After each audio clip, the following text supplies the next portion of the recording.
Sunday morning smelled like cinnamon and river pine. I'd just pulled sticky buns from the oven when my phone buzzed. "Hey, kiddo," Dad texted. "We'll need your keys for the rehearsal Thursday. Don't be late." Rehearsal. My fork hovered in midair. Rehearsal for what? I did the only thing that made sense. I didn't reply. I put the pan down. I opened my laptop. That quiet choice look before reacting ended up saving me. Because once I started digging, I found a thread that would unravel everything I thought I knew about my family. Before I tell you the rest, tell me where you're watching from. And if your family ever treated your things like theirs. I used to think that was love. Now I know better. My name is Rowan Lee. I'm 32, and I am the reliable one. I design bridges for a living. I finish what I start. I label leftovers. I double knot my running shoes. People laugh about it at work. In my family, it made me convenient.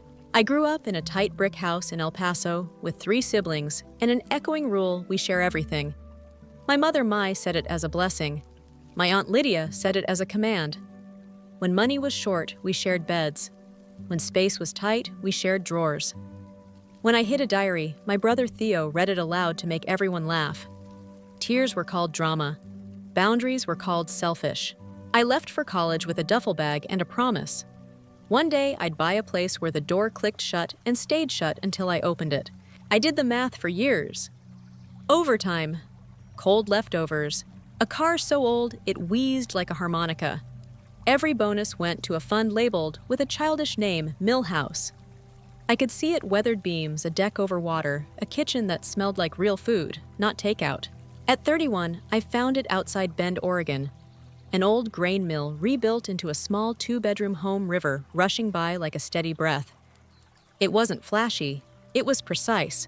Stone foundation, cedar posts, a square of windows that turned sunsets into paintings. I stood on the deck the first day and thought I did this. I built my quiet. When I told my family, the first wave felt like pride. Dad hugged me. Mom cried. Aunt Lydia clapped my cheeks and called me our little architect, even though I'm not an architect. Then came the second wave. Mom asked for a spare key for safety. Theo wanted to store his motorcycle in my garage just for winter. Aunt Lydia said, "We can all squeeze in for August. It'll be fun, like camp." I handed Mom a key. I said no to the motorcycle. I suggested August weekends instead of the whole month. They nodded. They smiled. They changed the subject. I should have clocked that. The first time they visited, they came 2 days early. Surprise Mom sang arms full of groceries I hadn't asked for. She rearranged my spice drawer by color. Aunt Lydia opened every cabinet. "So airy," she said, then told me my plates were too plain. Theo parked his truck on the meadow I'd just reseeded. The ruts took months to disappear. They loved my home loudly. They loved it like it was theirs. At breakfast, my niece Evie used my drafting pens to draw a galaxy on the farmhouse table. Permanent ink, bright and confident. "Isn't she talented?" Aunt Lydia said, while I scrubbed in circles that went nowhere. When I asked for notice before visits, the eye rolls were a synchronized swim. "You've changed," Mom said. "Since the house." I bit my tongue so hard it throbbed. They started using new words. Not Rowan's Millhouse, not your place. It became our river house. "Let's spend spring break at our river house," Aunt Lydia told a cousin on speaker. "There's room." My chest tightened, but I smiled like a hostess. I kept trying to be clear. I made a shared calendar. I set simple rules. Text me first, no surprise guests, no one in my office. I printed the list and stuck it on the fridge. Aunt Lydia laughed. "Look at the little manager," she said, and flicked the paper with her fingernail. Comfort turned to caution. Caution turned to dread. Then came the dinner that should have told me everything. We were in Lydia's backyard in El Paso, string lights, folding tables, the smell of cilantro and grill smoke. My cousin, Brielle, 26, held up her hand ring, sparkling like a drop of water. Everyone cheered. I hugged her. I meant it. "We're thinking September," Brielle said. "Nothing huge. I just want it to feel us." Aunt Lydia didn't wait a beat. "We'll do it at the river house," she declared. "Perfect backdrop. Free venue. Family only." Heads bobbed. The idea moved through the yard like wind. I set my plate down. "I love you," I said to Brielle. "But my place isn't a venue. Parking's limited. There's a steep drop to the water. It's not safe for a big crowd. We won't be big, Aunt Lydia said. 50, maybe. She winked. Plus whoever. Rowan's being cautious, Mom added. She'll come around. I can send you real venues near me, I offered. I listed a barn, a lodge, a park with permits. I was careful, soft, non-combative. Brielle smiled too wide. We'll look, she said. But your deck photograph's like a dream. People change the subject to salsa. I stared at my hands. On the flight home, I told myself I was overreacting. I'd been clear. They'd heard me. They'd respect it this time. I landed. I rented a power washer for the deck. Busy hands, quiet mind. Then came Sunday. Cinnamon, pine. A text about a rehearsal I'd never agreed to. I opened my laptop and searched my cousin's name. A website popped up in blush and gold. Brielle plus Cameron. A countdown clock blinked. I scrolled. Photos of my river at dusk. My deck railing. My kitchen island with a vase I didn't own. Under venue sat my full address in crisp serif type. For a second, I forgot how to breathe. Someone had walked through my home with a camera. Someone had uploaded those angles to a stranger's site. Someone had decided. I checked the details page. Rehearsal at the River House, Thursday 5 p.m. Ceremony, Saturday 4 p.m. Shuttle drop-off, Old Mill Road. Bridal party lodging on site. My office was labeled groom's room, my bedroom bridal suite. Heat flashed behind my eyes, then cold. I called Naomi Chen my best friend since freshman year. She's my anchor, a nurse who waits for facts and then tells the truth bluntly. Don't call them yet, she said. Document everything, screenshots, dates, times, then we decide. I took pictures of every page until my hands steadied. I checked my security app. Motion alerts from 2 afternoons ago. A figure in a cardigan stepping into my kitchen with a clipboard. She looked like a teacher. She looked like she belonged. My stomach flipped. While I stared at the screen, a soft knock came from my side door. Mr. Ortiz, my retired neighbor, stood on my steps with a puzzled smile and a cream envelope in his hand. This came by mistake, he said. I think you should see it. Heavy paper, raised letters, my cousin's names, my address in perfect script. Dinner and dancing by the river. A tire garden formal. My house printed like it had always been theirs. I felt the floor tilt, then flatten. Something inside me clicked into place. I'm not a venue, I said out loud. To myself, to the river, to anyone listening. Mr. Ortiz watched my face. You okay? He asked. I will be, I said. But things are about to get loud. He nodded like he understood. If you need a witness, he said, I saw a woman with a camera on Thursday. Brown hair, clipboard. I thought it was a home shoot. I didn't know. That's perfect, I said, and meant it. A validator. Proof I wasn't imagining this. After he left, I stood in the doorway and listened to the water move past the old stones. Slow. Certain. Teaching me its rhythm. I didn't cry. I didn't text. I didn't rage. Not yet. I opened a new note and titled it, Boundaries Are Contracts. Then I wrote 3 lines. No one uses my house without my consent. I will not be bullied by family. The next call I make changes everything, and I knew exactly who I would call. I called the number on the wedding site. A woman answered on the second ring, bright and efficient. Saffron and Sage Events, this is Marisol. Hi Marisol, I said. I'm Rowan Lee. I own the River House listed on the Brielle plus Cameron website. Oh! She sounded relieved. We've been waiting for your linen choice. My what? Silence flickered. Papers rustled. I have you down as point of contact. Your aunt signed the venue access form. Said you were traveling. Please send me everything you have, I said. Contracts, access forms, all of it. She emailed within 2 minutes. The PDFs landed like stones. I opened the venue authorization.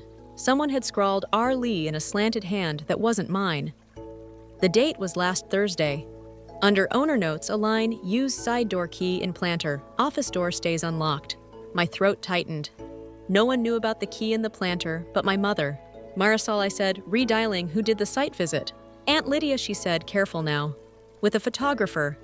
She called herself the family matriarch. She had a key. Did she tell you I gave permission? Yes. Copy me on all communications from now on. And please consider that authorization revoked. She exhaled. I'm sorry, Rowan. I shouldn't have entered without speaking to you. We trusted her. That makes two of us, I said. I sent the files to Naomi and then called Caleb Dunn, a real estate attorney in town. He's 39, brisk, and allergic to nonsense. Naomi had worked nights with his wife and gave me his cell. I didn't waste time. I need to stop a wedding at my home that I never approved. He asked for facts, dates, names. I laid it out. Rehearsal Thursday, ceremony Saturday, forged signature, photos taken inside. A key where only family would look. Caleb didn't clear his throat or apologize for the world. He went straight to verbs. We'll draft a cease and desist today. You'll post no trespass notices. You'll email the planner, your aunt, your cousin, and your mother. Use the phrase without consent in writing. CC me, then change the locks. Right now. Even on family, especially on family, he said. You are liable if people get hurt there. Also 50 guests, that deck isn't rated for it. I work with load tables for a living. The truth was worse than insult. It was math. After we hung up, I phoned Kenji Morales, my coworker. He is the kind of engineer who can eyeball joist spacing from a blurry photo. Humor me, I said, texting him my deck plans. He calculated while I listened to the river. Row, he said, finally. No way. 50 people in formal wear and dancing sheer at the ledger will be a problem. You need blocking. Guards, it's dangerous. Can you write that in an email? On your desk in 10, he said. I changed into work jeans. I pulled the planter key. Inside dirt-smudged metal. My hand shook. I walked straight to my office and tried the knob. Unlocked. I stood still and listened. The house made soft morning clicks, pipes settling. A bird landing on cedar, then a new soundpaper whispering where it should not be. My blueprints, the ones for a municipal footbridge bid, were spread on my drafting table. A coffee ring stained the corner. Next to them sat a small floral card bridal suite inspo in looping purple ink. 2 lipstick kisses at the bottom. Brielle's brand of cute. I took photos, angles, close-ups, timestamps. Then I opened the drawer where I keep spare keys. The hook for office was empty. Breadcrumb number 1. I drove into town and bought new deadbolts. Smart locks for the exterior doors. A weighty chain for the office. On the way back, I stopped at the county office. Permits would be my next breadcrumb. A clerk named Janelle pulled up records and frowned. There's a temporary use permit application for your address, she said. Submitted yesterday. The owner's signature is Rowan with an E. Not me, I said. Then it won't be approved, she replied. Noise and parking plans are blank anyway. If anyone shows up with large speakers, call us and the sheriff. Do you want to file a no trespass letter with names? Yes, I said. Saying the names felt like biting ice. Lydia Voss, Brielle Hart, Cameron Lowell. And because truth is complicated, my lay. Back at the mill, I installed hardware with angry precision. Screws seated flush, strike plates level. I wiped the metal with a little vinegar to take finger oils off. It calmed me. Work always does. Naomi pulled into my drive at noon with sandwiches and a tote full of office supplies. She hugged me hard. Then she opened the tote like we were scrubbing in for surgery. Folders, labels, Sharpies, a stapler that could pin a dragon to a corkboard, she said. We're making a timeline. We spread everything on the island. Evidence in one pile, legal in another, contacts in a third. I printed Caleb's letter. The subject line saying, cease and desist, unauthorized event at private residence. He did not mince words. Liability, trespass, fraud, police if necessary. Send it, Naomi said. I did. Planner first, then Aunt Lydia, then Mom and Brielle. I CC'd the fiancé because truth shouldn't arrive secondhand. Each email held the same spine, I do not consent. No one is authorized to enter my home. If you step on my property after today, you will be removed. I hit send. My hands didn't shake. A minute later, the calls began. I let them roll to voicemail and pressed speaker so Naomi could hear. Aunt Lydia went first. Honeyed tone blade edge. Sweetheart, what drama? We're family. Your place has space. You work so hard. Let us enjoy it. I've already paid vendors. Don't embarrass us. Mom's voice followed teary. Con, you're being stubborn. It's just a weekend. This is what family is for. Don't make your aunt feel small. Brielle's message was a whisper. Please don't ruin this. Everything's set. It will be so pretty. I promise we'll clean. Cameron's voice was new to my house. Flat. We have a contract with the planner. Don't create legal trouble for yourself. Naomi looked at me. There's your manipulator. You're innocent. You're bystander. You're threat. I nodded. Labels help when love gets messy. While we were sorting prints, the doorbell chimed. A courier stood on the deck, balancing 3 boxes. Registry gifts. The labels made my stomach drop. Shipped to the River House. My address bold as a dare. Stack them in the garage, Naomi said. We'll log every box. None gets opened. We worked until the shadows lengthened on the water. As we filed receipts, I noticed a small rectangle of sticky residue on my back door window. A peeled security sticker. Breadcrumb number 2. Kenji's email chimed. He had attached a quick memo with diagrams. Deck live load versus expected occupancy. He wrote like he calculates clean merciless. I printed 2 copies, one for the binder, one for the front door. Let's hang signs now, Naomi said, before anyone accidentally comes by. We posted no trespassing at the 2 drive entries. One at the footbridge, one by the side path you can't see from the road unless you've been here before. That one was for my family. The sun slid behind the pines. The river turned pewter. We sat on the steps and ate the second sandwich with our coats zipped and our shoulders touching. When are you going to tell them the worst part? Naomi asked softly. Which part? That you're not playing hostess anymore. That you're done being convenient. I stared at the water. Thursday is rehearsal. They'll test the boundary then. That's when I say it. Naomi nodded. We cleaned up and locked every lock. I double-checked the office chain and shut off lights. At midnight, my phone buzzed with an unknown number. I answered because calm isn't the same as passive. Rowan, a woman cleared her throat. This is Gretchen Vale-Brielle's photographer. I'm confirming sunrise portraits Friday on your deck. Your aunt said you prefer natural light. Gretchen. I said no portraits will be taken here. If you come, you'll be turned away. Oh, she paused. She said you were abroad. I'm home, I said. And just so you know, anyone who enters will be filmed and reported. She didn't argue. Thank you for telling me, she said. For what it's worth, your aunt talked like you owed her. The revealer didn't know she was delivering a gift. I thanked her anyway. After I hung up, I checked my cameras. Motion at the far fence. 2 shapes moved quickly and low. Teenagers probably, or cousins sent to peek. They stopped when the floodlight snapped on and ran. Breadcrumb number 3. Morning brought an email from the county confirming receipt of my no trespass letter. It included a helpful line: if violators refuse to leave, call the sheriff. Do not argue. I like rules that fit on one line. By noon, the planner replied. Saffron and Sage would withdraw. No penalty. Marisol wrote, I'm sorry for my part in this. We will not set foot on your property. She attached her cancellation to Aunt Lydia and Brielle, so no one could claim confusion. Aunt Lydia replied, all in 30 seconds. Do not do this. She wrote caps locked the digital version of a shout across a room.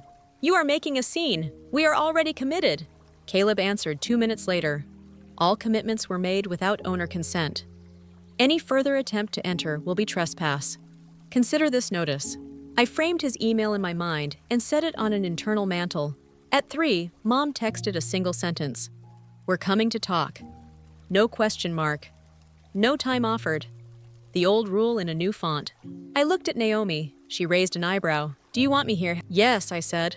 I want someone to hear what I say. No one will be able to twist it. We opened the curtains and waited. The river ran and the house held its breath. When the car pulled in, I recognized the rhythm of the tires on gravel, the slam of the driver door. Mom first. Aunt Lydia, a step behind in lipstick the color of a warning. Brielle lingered near the porch post, eyes 2 big fingers picking at her manicure. I felt the old reflex rise, make tea-offered chairs smooth it over. I let it pass. I opened the door, but not wide. Naomi stood at my shoulder. The new locks gleamed. Rowan Aunt Lydia sang like we were starting a duet. Let's be reasonable. I met her eye and didn't blink. We will, I said, on my terms. And for the first time in my life, I meant it. I stepped onto the porch and pulled the door behind me until the latch caught. Naomi stood inside the glass, visible phone in hand. I wanted the message clear. We talk here. We don't enter. Aunt Lydia's smile had edges. Let's not be dramatic, she said, already angling her shoulder toward the gap. I moved 1 foot forward. The hinge stopped humming. We'll keep this on the porch. Mom's mouth twisted. You lock us out now. I lock my door, I said. Different thing. Brielle stared at her shoes. The polish was pearl white with tiny rhinestones. They made her look younger. I felt the ache of that and kept my voice even. I sent a cease and desist, I said. The planner pulled out. The county denied the permit. If anyone steps onto my property for an event, I will call the sheriff. Aunt Lydia laughed once like I'd told a joke wrong. You wouldn't dare. On your own, mother. I held her gaze. On anyone. She looked at Naomi. Is she filming me? I am, Naomi said through the glass, calm as a vital sign. Rowan asked me to. Oregon is one-party consent and I'm the party.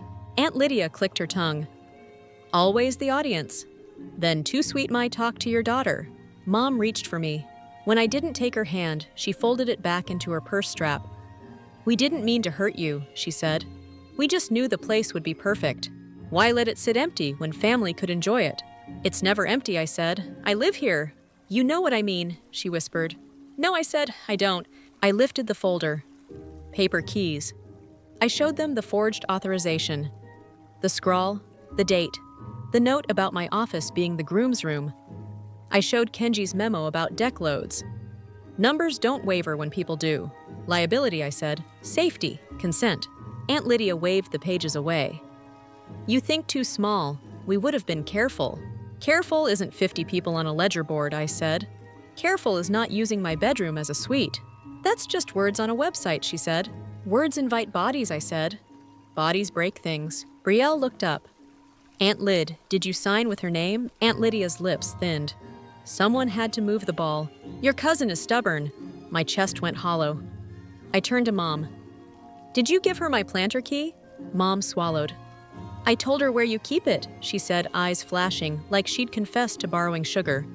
In case of emergency. This wasn't a fire, I said. This was a party. We're family, Mom said louder now. We share. I'm not 10, I said. And sharing isn't stealing. Aunt Lydia stepped closer. Careful, she said softly. Words like that can't be unsaid. Naomi tapped the glass with a knuckle. Closer and I call it, she said. Brielle rubbed her wrist. I didn't know you didn't agree, she murmured to me, cheeks pale. Aunt Lyd said you were playing coy to avoid the RSVP flood. She said you wanted it to be a surprise. I looked at her. Read the emails I sent this morning, I said. Read the dates. Read the part where I never said yes. She blinked back tears. I wouldn't risk your deck, she said. I'm sorry about the photos. I thought you'd be flattered. My laugh came out small. On what planet? Mine, she said, and it wasn't a defense. It was a real answer. She'd grown up inside Aunt Lydia's weather. Of course her compass spun. A car door slammed at the road. Mr. Ortiz's voice floated up. Everything okay, Ms. Liaitiale? I raised a hand. We're fine, thank you. He lingered. A presence. A witness. I was grateful in a way I couldn't explain without crying. I didn't cry. Here's what happens next, I said, turning back. You return every key. Now. You email every vendor and tell them the booking is canceled. You remove my address from the wedding site today. And you pick a new venue this afternoon. I'll send you 3 local options with open dates. If you need my help coordinating, I'll call the park office for you. I won't be your venue. I will be your cousin. Aunt Lydia's smile vanished. You cannot humiliate us, she spat. We have told everyone. Invitations have gone out. Then send new ones, I said. Or a note card, or a mass text. Change a venue. People survive worse news. You would make elders look foolish, she said. I would make myself safe, I said. And I would stop a crime. Something sharp flashed across her face. She took a breath, smoothed her hair, tried a new tactic. We've paid deposits, she said. Thousands, non-refundable. If you do this, you owe us. No, I said. The person who forged my name owes you. Brielle turned slowly to her aunt. Did you? Aunt Lydia pulled on innocence like a coat, but the sleeve caught. I did what was necessary, she said. For family. For control, I said. No one talked. The river kept doing what rivers do. Mom's voice broke the quiet. Rowan, she said watery. Think of your cousin. She's dreamed of this since she was little. I am thinking of her, I said. I'm also thinking of the 30-foot drop and the fact that Uncle Hui likes tequila. I'm thinking about waking up to strangers in my kitchen when I didn't invite them. I'm thinking about going to work knowing someone else might be in my office. I'm thinking about the little girl who learned that we share meant you don't get to say no. I'm done thinking like that. Brielle sniffed. I can move it, she said, voice small but gaining weight. We can move it. Aunt Lydia rounded on her. You will not reward cruelty. Cameron already told his father about the river. The band is excited, Bandai said. Just a trio, she said dismissive. We can keep them on the lower lawn. There is no lower lawn, I said. There is water. Brielle's phone buzzed. She glanced and bit her lip. It's Cam. He says his cousin can bring the kegs early, store them in the office. The office, I said. Rowan Aunt Lydia cut in. If you want a security deposit, we can give you one. Will that make you feel safe? I almost smiled. Money as salve, money as leash. What will make me feel safe is my decision being final, I said. Return the keys. Mom dug in her purse. 2 metal shapes clinked onto the porch rail. Aunt Lydia didn't move. You too, I said. She held my eye, then reached into her tote and produced a bright new copy, freshly cut. My stomach went cold. And the others, I said. What others? She asked too fast. The ones you made for the helpers, Naomi said from the doorway. Bring every one of them back, or I treat it as theft. Aunt Lydia's voice sharpened. You dare! Yes, Naomi said, we dare. Long seconds. Then Aunt Lydia hissed and pulled a ring from a side pocket. 3 duplicates, all shiny. She tossed them onto the rail. There, happy? No, I said, but safer. Brielle wiped her eyes. I didn't know she whispered again. She looked at me like a kid asking permission to leave a game. If we move it, will you come? Yes, I said. If it's legal and safe and not here, I will wear a dress and clap. That's not happening. Aunt Lydia snapped. We are not scrambling because she's sulking. Brielle squared her shoulders. It was small, that motion, but it belonged to a new person. We are, she said. Or we're not getting married Saturday. I felt a crack in the old wall. Air moved. The power tilted. Aunt Lydia's face flushed. Your generation forgets who pays for what. Cam and I are paying, Brielle said. You volunteered, and I let you run it. She turned to me. Can you text me those venues? I'll send them in 5, I said. Aunt Lydia pointed at Naomi. You poisoned her. You always did. Outsider. Naomi smiled, calm as a pulse. I handed her a folder, she said. She did the rest. I gathered the keys. Cool weight. Real. We're done here, I said. I need you off my porch. Mom opened her mouth, closed it, then sighed. You used to be so sweet, she whispered. I'm still kind, I said. I'm not obedient. That landed. You could feel it. Mom blinked. Something like understanding flickered and went out. Call me later, she said, without your friend. I'll call you with my lawyer on the line, I said. That's the new rule? Aunt Lydia spun on her heel and clattered down the steps. This isn't over, she tossed back. It is, I said to her back. Choose a venue by tonight, or I file for a protective order tomorrow. She didn't turn.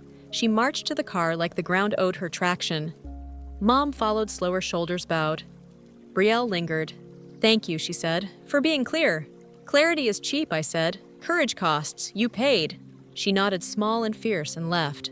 When their taillights vanished, I let my shoulders drop. Naomi opened the door and pulled me in. We stood in my kitchen, with the keys on the counter, like trophies no one wanted. I'm proud of you, she said. I feel like I'm vibrating, I said. That's adrenaline leaving, she said. Also victory. We made tea. We didn't drink. I sent Brielle 3 options with contacts capacity and availability. I CC'd Caleb and added one more line. If you need me to call the venue manager and vouch for you, I will. I meant it. This wasn't revenge. This was repair. At 4, Caleb called. Nice work, he said. I saw the thread. One more thing, call the sheriff's office and request a civil standby for Thursday evening. It signals seriousness. I did. The dispatcher took notes. We'll have a unit loop by, she said. If anyone shows, call 911 and reference this report number. After dinner, the first truck arrived. Not family. A rental company. 2 men hopped out and asked for the lower entrance. You must have old work orders, I said, stepping onto the porch with the binder. All deliveries are canceled. They checked their clipboard, then the text on a cracked phone. "We've got a new contact," the driver said. "Cameron. Says we're still on." "Show me the email," I said. He scrolled confused. The message was a low-res screenshot of my address with no signature sent from a free account. No contract attached. "Turn around," I said. "You unload here and you'll be trespassing. Sheriff's report is filed." They looked at each other and backed the truck down the drive. Gravel hissed. They waved sheepish. I logged the plate number anyway. At 9, my phone lit with a group text I hadn't asked to join. Aunts, cousins, the whole branch. Aunt Lydia fired first. "Rowan has lost her mind. Pray for us." Venue drama. Emojis of rolling eyes and praying hands bloomed. I typed deleted, then wrote correction. I declined to host a 50-person event at my home that I never approved. Any entry without my consent is trespass. See attached letter. Choose a new venue by 10 a.m. tomorrow. I will help if asked. Love, Rowan. A few cousins hearted it. One wrote privately, "Good for you. She took my apartment key once. You think your story is unique until it isn't." I brushed my teeth on the deck and listened to the river. The sky split open with stars. Somewhere downstream, a frog started up. The house smelled like lemon oil and clean metal. "Do you think they'll stop?" I asked Naomi. "Manipulators hate closed doors," she said. "They push until something gives." "I'm not giving." "I know." We turned off lights. I checked the locks again. Habit, comfort. I slept with my phone on the nightstand and the binder on the chair. At 5:02 a.m., my motion alert pinged. Headlights paused at the gate. The car idled, then backed away. Another test, another no. At noon, Brielle texted book the lodge. Saturday 4 p.m., they had a cancellation. "Can you come at 3? "I'll be there," I wrote. One victory doesn't end a war. I knew that. Aunt Lydia doesn't retreat. She reloads. The rehearsal was still on their calendar. The gossip thread was still running. And Cameron, flat voice steady, no felt like a fuse I hadn't traced yet. I put the kettle on and pulled a fresh legal pad. I wrote the next line of my contract with myself. If they test the fence Thursday, I will show them how sturdy it is. The river kept its pace. I matched it. Thursday smelled like rain, even though the sky was clear. The river ran colder, louder. I woke up before the alarm and felt calm. Not brave, just steady. I made a list. Tape the notices, lay the cones at the gate, keep the binder by the door. Phone charged, cameras on. Tea in a thermos because my hands always shake less when they're warm. Naomi arrived with donuts and a coil of bright yellow rope. "Visual boundary," she said. "People stop for lines they can see." We strung the rope between 2 cedar posts at the start of the deck. We left a gap the size of a handshake. It made the choice visible. Cross or don't. I taped Kenji's deck memo at eye level on the door. I printed the sheriff report number and slid it into a clear sleeve. I wrote 3 sentences on an index card and tucked it in my back pocket. "I do not consent to any event here. You are trespassing. Please leave now." Mr. Ortiz shuffled over with a lawn chair and a baseball cap that said Kerrville 92. "I'll sit by the footbridge," he said. "Just watching birds." He winked. "And people." At 4:30, Deputy Santos rolled by. Late 30s, quiet eyes, forearms like fence posts. He knocked on the door and kept his hat in his hand. "Civil standby," he said. "This is a property line conversation for you, not me. But if anyone crosses after you tell them to leave, I step in." "Thank you," I said. "I'd like it boring." "Boring is beautiful," he said. At 4:55, tires whispered on gravel. First 1 car, then 2. Then 6 bumper to bumper, like a parade that forgot it needed permits. A white SUV wore a pink vinyl decal bridal crew. Balloons bobbed in the open trunk. Someone's Bluetooth speaker started a love song that made the pines feel like they were rolling their eyes. I stepped onto the porch. Naomi stood inside, camera on. The rope glowed. The river hissed. Brielle climbed out of the SUV in a soft blue dress. She saw the rope and went still. Her mouth flattened. Cameron got out, slower, sunglasses on even in the shade. He held a garment bag and an expression that said he expected compliance. Aunt Lydia slid from the passenger seat like a politician before a microphone. Lipstick perfect. Clipboard tucked to her heart. "Family," she sang. "We're here." "No," I said. "You are not." Heads turned. A hush. Even the speaker paused like it had manners. I walked to the rope but didn't touch it. "This is a private home. There is no rehearsal here. The planner withdrew. The permit is denied. You've been warned in writing. If you step past this rope, you will be trespassing. Cameron smiled with only his teeth. We have a right to rehearse where the ceremony will be, he said. We're 2 days out. This is a simple accommodation. Be reasonable. I am being legal, I said. He pushed his sunglasses up. We relied on your aunt's promises. That creates equitable estoppel. If you block us, you're liable for damages, Naomi whispered through the glass drink. I sipped my tea. Warm hands, steady voice. I didn't promise, I said. No one can rely on a lie. Aunt Lydia stepped to the rope. We'll be quick, she said. Just a run-through. No shoes on the deck if you're worried about scuffs. That's not the danger, I said. I pointed to Kenji's memo. Read it. She didn't. She looked at the guests instead, face bright. Everyone ignore the theater. We're lining up on the deck. Deputy Santos cleared his throat. Ma'am, he said gentle. You've been told no. Please keep it on the road. She shot him a smile so sweet it could rot a tooth. Officer, it's a misunderstanding. Deputy, he corrected. And it's not. Theo's truck rolled in last and nosed toward the backfield like it owned the grass. He revved twice. I walked down the steps and planted my feet so he could see me. He cut the engine and jumped out sheepish and defiant at the same time. Row, he said, hands up like we were mid-prank. Come on. It's just practice. We'll be out by 6. Turn around, I said. What happened to you, he asked. You used to be chill. I used to be scared, I said, and tried not to love the look on his face when he didn't have a comeback. Cameron pulled out his phone. We'll compromise, he announced. Half an hour, no more. Then we're gone. You don't make the terms here, I said. I'm not asking, he said. He stepped. He lifted the yellow rope with 2 fingers like it was a ribbon on a gift. Stop, I said, and I didn't shout, and it carried anyway. He froze rope mid-air. For a heartbeat, the whole yard held still. I pulled the index card from my pocket and read it out loud, slow as truth. I do not consent to any event here. You are trespassing. Please leave now. Deputy Santos nodded once. He stepped forward and put 2 fingers on the rope lower than Cameron's. Sir, he said. Let go. Cameron's jaw worked. He let the rope fall. Behind him, Brielle's eyes shone. Cam, we booked the lodge, she said. This isn't worth it. His voice went flat. We sunk deposits. Your aunt assured me we were good. I don't eat money because your cousin is having a mood. A muscle in Aunt Lydia's cheek jumped.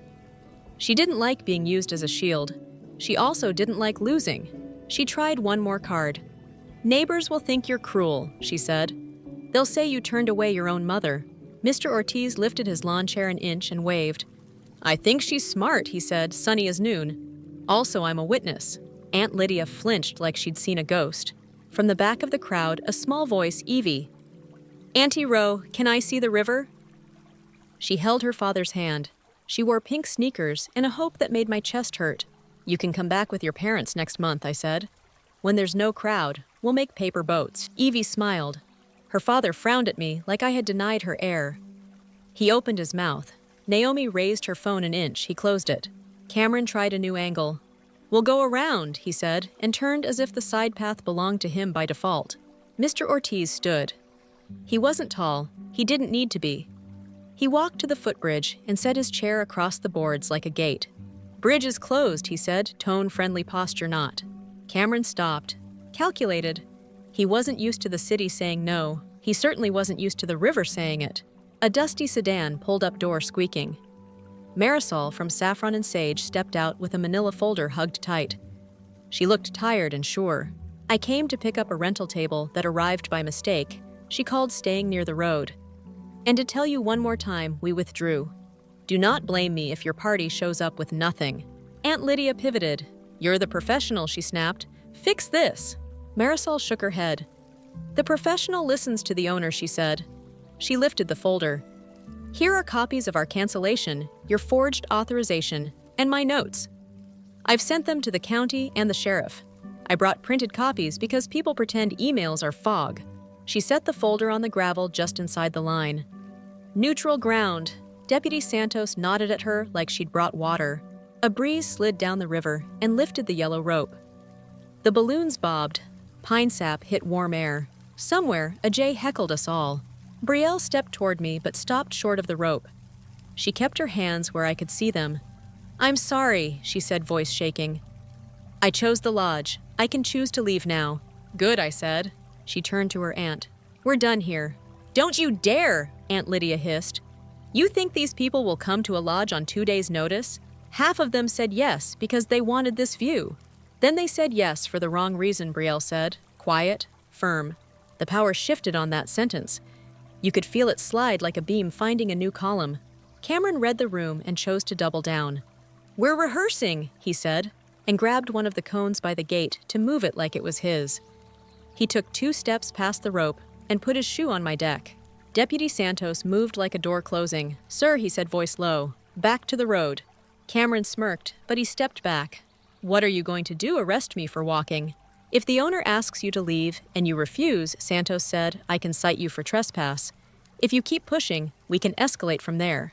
I don't want that. You don't want that. This is a wedding week. Don't add mugshot to the album. Laughter bubbled from a cousin and died quick. Cameron stared at me like I had cheated by playing by the rules. Final call, I said. Leave now. Silence. Wind, water. Naomi opened the door and set the binder on the porch step like a little altar. Rowan, she said, you ready? I was. I'm filing for a temporary protective order in the morning. If any of you cross this line again, I said. Names on the paper will include anyone here today who tried. Aunt Lydia's chin lifted. She did the math. The new math. She turned on Brielle. You are ungrateful, she said, after what I spent.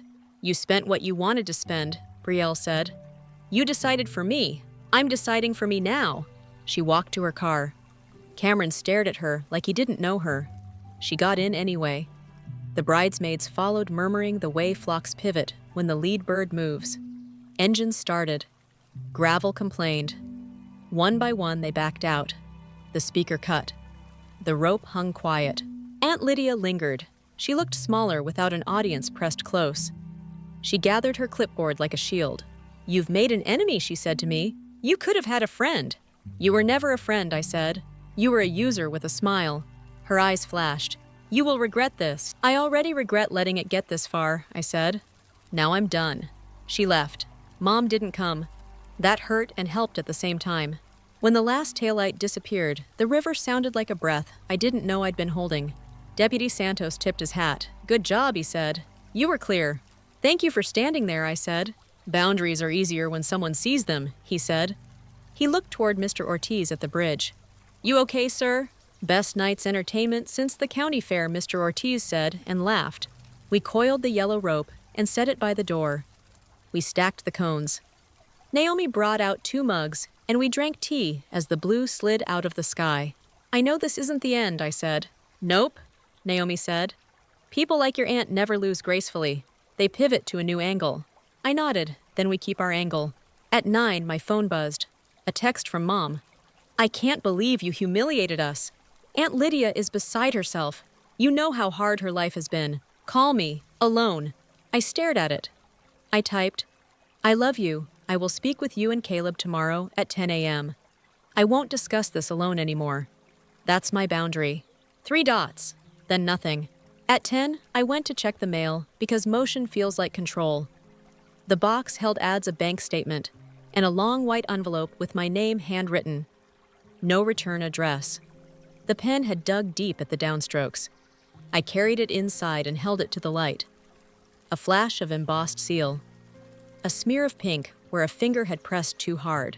Naomi raised an eyebrow. Bad news smell. Worse, I said. Confident, I slid a knife under the flap and pulled out 3 pages. The paper was thick like invitations. The words were thin like threats. Notice of family agreement. Addendum usage, rights to the river house. The date was last year. The signatures were familiar. Mine was there too, crooked, wrong, and binding if you didn't look too close. Someone had tried to write a contract for my life and backdate it to make it feel old. I felt the floor tip, then flatten. I set the papers beside the keys we'd taken back and breathed until I could hear the river again. Tomorrow, I said. We burn this clean. Naomi nodded. Tomorrow, she said. I turned off the lights, checked the locks, and wrote a new line to my contract with myself. When they forge a past, I will make a better record. I slept like a sentry. Light. Shoes by the bed. Phone face down but awake in my mind. By morning, I had a plan. Not about feelings, about paper.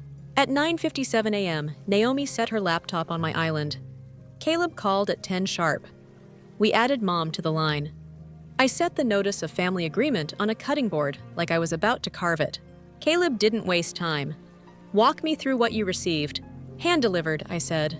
No postmark. Backdated to last year. Says the family has usage rights to my house for celebrations. The signature is mine, but it isn't.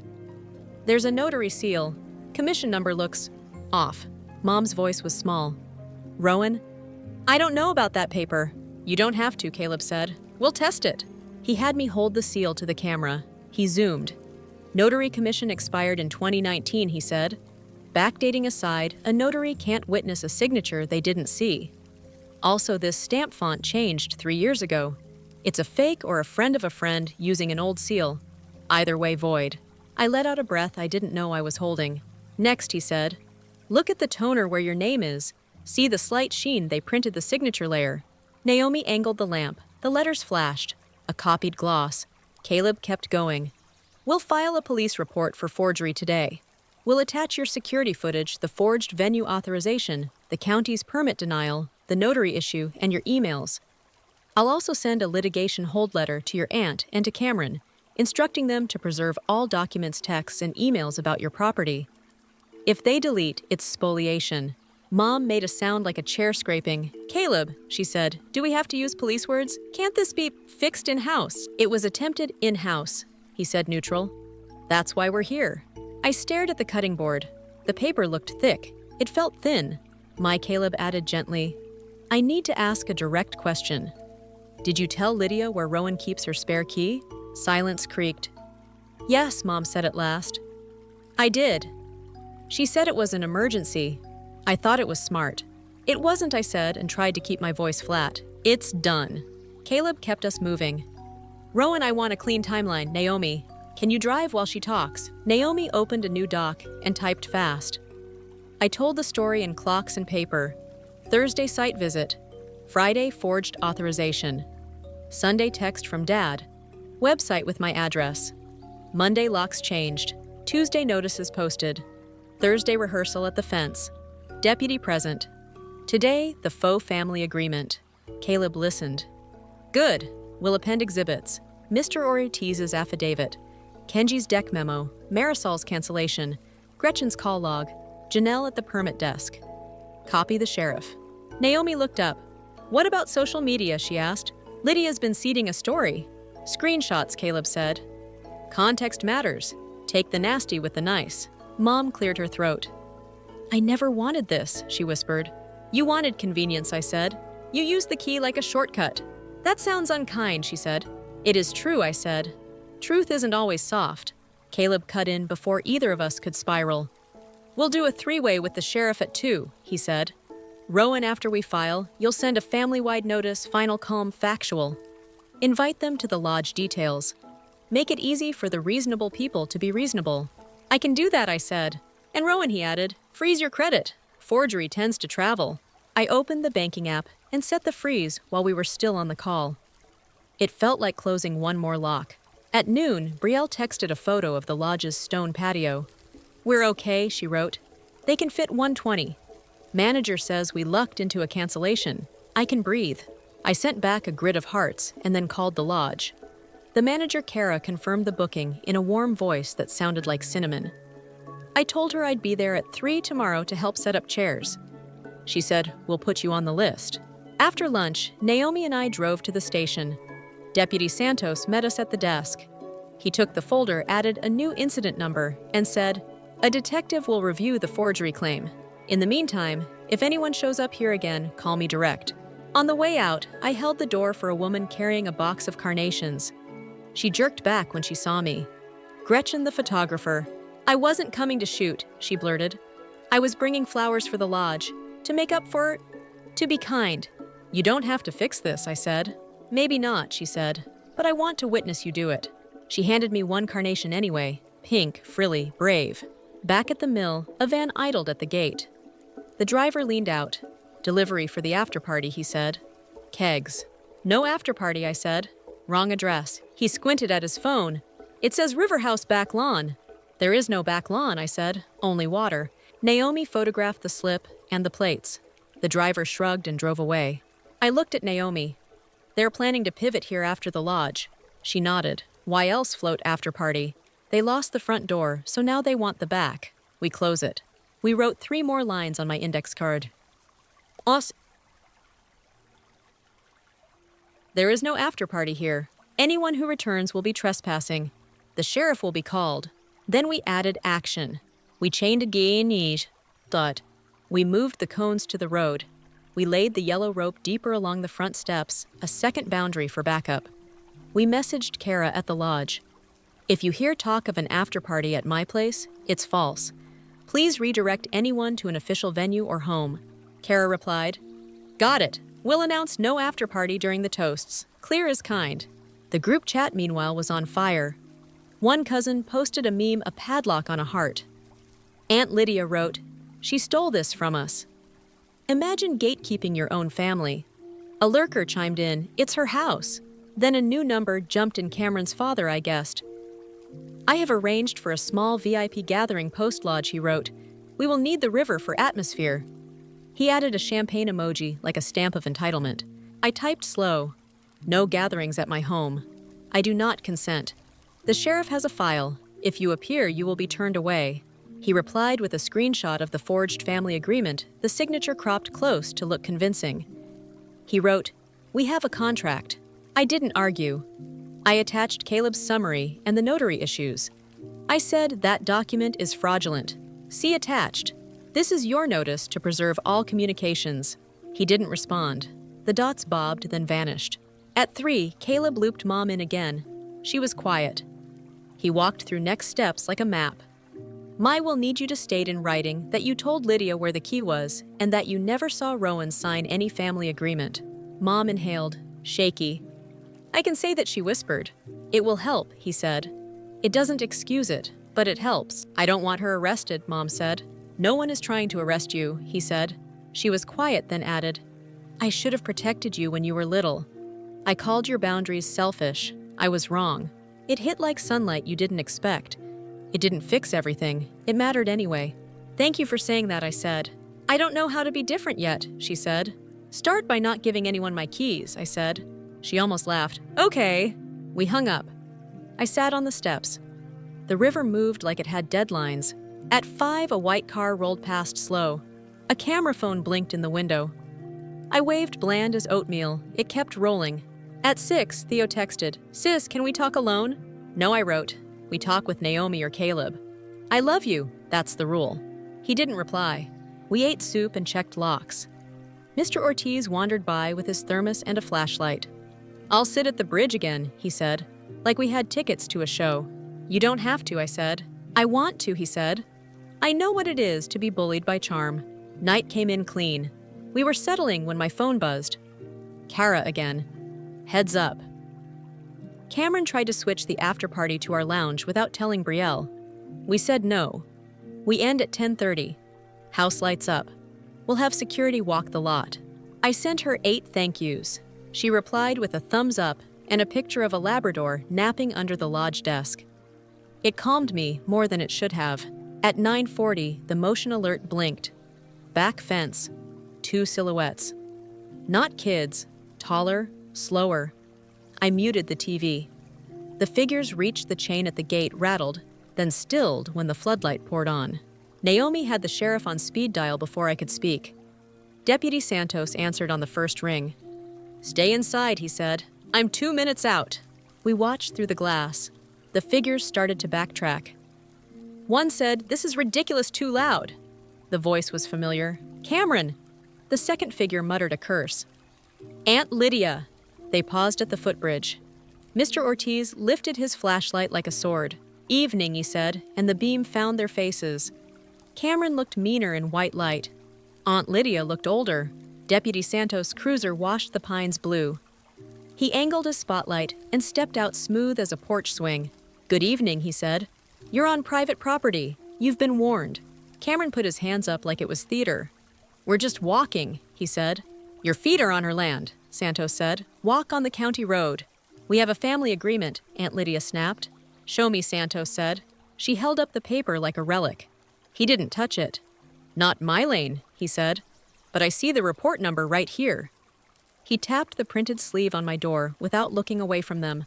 "Turn around." Cameron's jaw twitched. He did the math. He turned. Aunt Lydia pivoted slower, pride dragging her heels. They left like a bad mood. Santos knocked once, checked we were fine, and drove off. Mr. Ortiz saluted us with his thermos. Naomi exhaled. I added a new line to my contract with myself with a Sharpie on the index card because pens felt too polite. I choose peace and consequences. At 10:22 p.m., my phone buzzed again. A text from Brielle. "Can I ask something wild? Can you come with me tomorrow morning to tell Cam we're postponing? I can't marry someone who trespasses my cousin to get his way." I felt the ground change. Not tilt, change. "Yes," I wrote. "I'll be there at 9. Lodge coffee on me." She sent back a crying, laughing emoji, and then, "Thank you for drawing a map." I thought love was a hall pass. I set my phone down and stared at the river. It flashed a thin run of moonlight. I remembered being little and believing every rule was love in a different outfit. I grew up and learned love doesn't need a costume. It loves you back. It respects your no. It brings its own key, or it waits. Naomi put a blanket over my shoulders. "You okay?" "I'm okay," I said, surprised to mean it. "Tomorrow we bring flowers," she said. "And steel." "Both," I said. We turned off lights. The house breathed. The locks felt like hands holding. Before bed, I took one last photo. The note card on the door. The rope coiled. The river dark and moving. Better records. I got to the lodge before 9. The stone patio smelled like coffee and rain. Staff moved like a quiet choir. Kara waved me toward a corner table. Brielle sat there with a paper cup clutched in both hands. No makeup, hair in a braid. She looked like a person taking off a costume. "I barely slept," she said. "I did," I said. "It helps to have a plan." She took a breath that trembled. "I'm going to end it." "Good," I said. "Say it once. Say it plain. Then stop." Silence is a full sentence. She nodded and practiced out loud. "Cam, I'm not marrying you. Not Saturday. Not ever." "Perfect," I said. "Don't argue. Don't list. Don't explain the river." That makes it a debate. This is a decision. Kara came by with 2 cinnamon rolls and a softness that steadied us both. "Security will stand nearby," she said. "Just in case." At 9:15, Cameron walked in with his father at his shoulder. Sunglasses, suits, that slick Saturday morning confidence. He didn't look at me. He slid into a chair and set his phone face down like a dare. "Okay," he said. "Tell me you're over your cousin's tantrum." Brielle placed her cup down. She kept her hands on the paper like it was an anchor. "Cam," she said, "I'm not marrying you." He blinked, smiled. "Be serious." "I am," she said. Her voice didn't shake. "I don't want a life built on pressure and forgery. I don't want to fight my family for air. I don't want to explain why no is a complete answer. I'm done." His father leaned in. "You're emotional," he said. "We booked vendors." "This is my life," she said. "Not an invoice." Cameron's face went flat. "This is about money." "This is about respect," she said. "You tried to move a party into my cousin's home after she said no. You came back at night. You rattled her gate. I saw the footage. That's who you are when you want something." He reached for her wrist. Security took one step forward. He stopped. "Keep the ring," he said through his teeth. "You'll need to sell it to cover the deposits you cost me." She set the ring on the table. "I'm not keeping souvenirs." His father's mouth curled. "You'll regret losing us." "I'll regret not leaving sooner," she said. The men stood. They made promises with their eyes. Then they were gone. The door swung shut and the room felt warmer. Brielle stared at the ring for 3 seconds and then pushed it toward Kara. "Can you hold this until I figure out where to send it?" Kara nodded. "I've got you." We sat without speaking. The quiet felt like a blanket. "You were brave," I said. "I was clear," she said. It felt like standing on bedrock. We ate cinnamon rolls with our fingers. Sugar stuck to our skin. It felt childish and holy. At 10, I texted Naomi. "It's done. He's gone." She sent back a string of fireworks and a photo of a Mr. Ortiz at the footbridge with his hat tipped like a sheriff in a movie. By noon, the group chat spun. Aunt Lydia called Brielle unstable. A cousin made a popcorn gif. Mom wrote, "Let her breathe." For once, other voices joined her. "Enough, Lydia." We saw the rope. We saw the deputy. We're not blind. The lodge honored the day. Kara set out lemonade and 3 tables. Brielle's friends came anyway. No bouquet, no aisle. Just hugs. Just people who stayed because they wanted her, not the river. At 3, I drove back to the mill. The water ran the way it always runs forward over through. I unlocked my door. The smell of cedar met me like a hand I could trust. On the island lay the index card. 7 lines, I added 3 more. I will not argue my value. I will accept repair, not excuses. I will be the last person who needs my permission. The printer spit out Caleb's draft filing. We sent the forgery report to the detective. We CC'd the county. We emailed the notary board with the commission number and the seal photo. We mailed a certified letter to Aunt Lydia, return all keys. Reimburse costs. Cease all contact outside counsel. It was clinical. It was mercy. I didn't add adjectives. At 6, Mom's car pulled in slow. She parked by the mailbox, not the porch. That alone said more than any text. I walked to her. We stood on the gravel. The river made conversation easier. I read the filing, she said. I told the detective what I did. I gave her the text where Lydia asked for the key. I told the truth. Thank you, I said. I believed sharing was love, she said.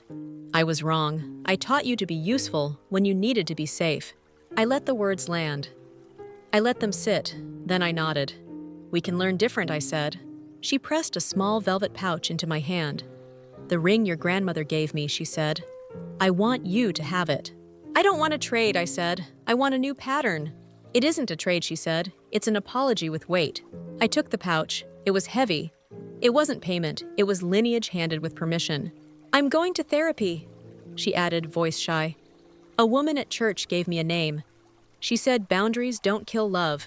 They make it breathable. I smiled. I'll put that on a mug. She laughed, small and real. We hugged on the road. She didn't ask to come in. I didn't have to say no. Progress is sometimes the thing that doesn't happen. That night, the mill felt like itself again. We watched a cheap movie. Naomi fell asleep with her head on my shoulder. The floodlight stayed quiet. The cameras showed nothing but raccoons. I slept without my shoes by the bed. Morning brought paperwork and peace. The detective called. The notary expired in 2019, she said. We traced the stamp to a cousin's friend who borrowed it.